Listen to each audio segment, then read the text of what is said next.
curls, barbell curls. I was up doing reps with 275 in the barbell curl. Many times we would start out with a heavy weight, and do just 1 rep. Then have them pull off plates on the curl, but just enough that they can now do 2 reps. Then pull off plates and do 3 reps. Then pull off more plates and do 4 reps after that.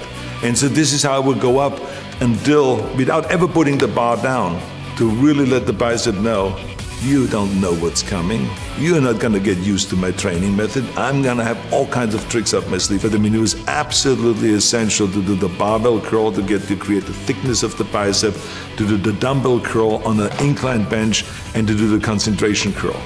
Because the concentration curl isolated the biceps with heavy weights, not with light weight, but with heavy weight, but to isolate it and to really concentrate and to create that peak on the outside of the bicep that you need when you do your back shots.